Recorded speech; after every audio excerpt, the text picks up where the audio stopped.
Well, the results were so promising that parents say this particular drug we're going to look at tonight is the closest thing to a cure they have ever seen for their children. But that promising drug is now gone. Little Hayden's parents watched him blossom after enrolling him in a drug trial aimed at treating autism and Fragile X syndrome, which is very similar to autism. News 4's Elaine Matthew joins us now with why that drug was pulled, frustrating those parents in tonight's Troubleshooter investigation. Elaine. This is such a sad story. The drug is called Arbaclofen. It had been in clinical trials for the past few years for kids with autism spectrum disorder and Fragile X syndrome. But because of funding, the company running the trials pulled the drug. And for kids like Hayden, a San Antonio boy you're about to meet, who seemed to come to life while he was taking this drug, it's back to square one, and his parents are heartbroken. You know, how do you explain to your child that something that was making him feel better, and now it doesn't, and now it's gone? Mm-hmm. How do you explain to him that it's because of money? The Macris family is trying to come to terms with the fact that the one and only drug that gave them a glimmer of hope in helping their son live a full life is gone. So it was heartbreaking. The trial was in the middle of phase 3, which involved 2 groups, adults and children.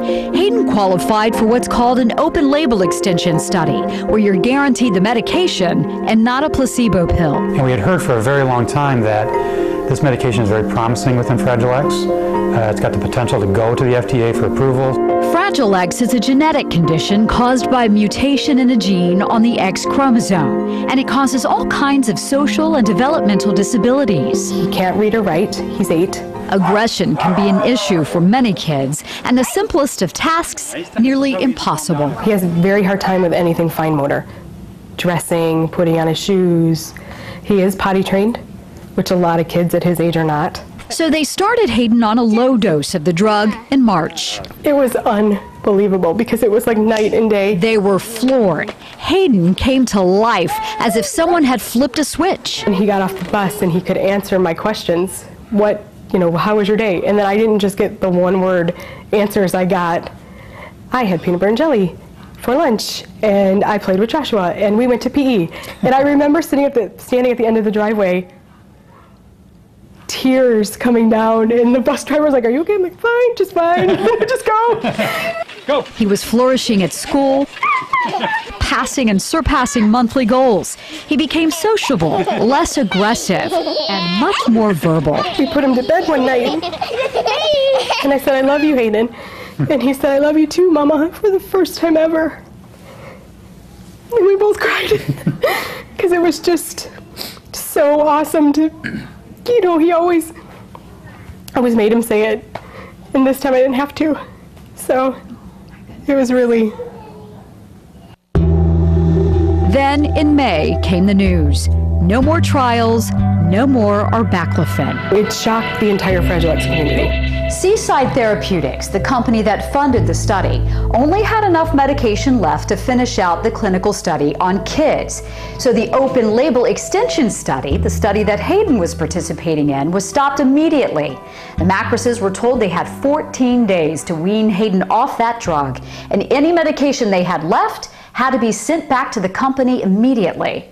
The Macrises were crushed. The moaning came back, just the weird verbalizations, the perseverating, which is, repeating the same nonsense sentence over and over. And then about the end of that second week, we noticed the aggression. No! Just about every improvement Hayden had made was gone. About a third of the patients with Fragile X involved in the trial nationwide had as much success with Arbaclofen as Hayden, but it wasn't high enough in the specific area the FDA needed to get it approved. If you are going after cancer, for example, either the cancer shrinks or it doesn't, and you know what you're going after.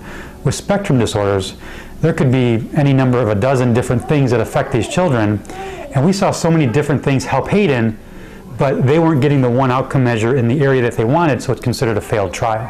So, once again, they wait for another hope in a bottle, even though they know it may never come. In a perfect world, we'd love to find a cure. But if he's happy, then I'm happy. You're welcome, Hayden. Beautiful family. The outcome the FDA was looking for, by the way, in this study was a reduction in irritability. But because these kids have a spectrum disorder, the outcomes were different for just about every child in that study. And that's what families across the nation, like the Macrases, want the FDA to change. Allow an array of outcomes in clinical studies instead of just one. And they may have been successful. It looks like the FDA is actually considering that. Boy, how disappointing. So there's no chance at all of this drug coming back, not even in another study? Nope, absolutely not. That particular drug is gone forever. They're holding out hope that something else will come along, but they say, you know what? They love Hayden just the way he is. All right. Delane, thank you so much. If you would like to help the Fragile X Alliance of Texas, the San Antonio chapter is holding a walk next Saturday, the 16th. It's at Woodlawn Lake Park at 9:30 in the morning. You can register online by heading to news4sa.com.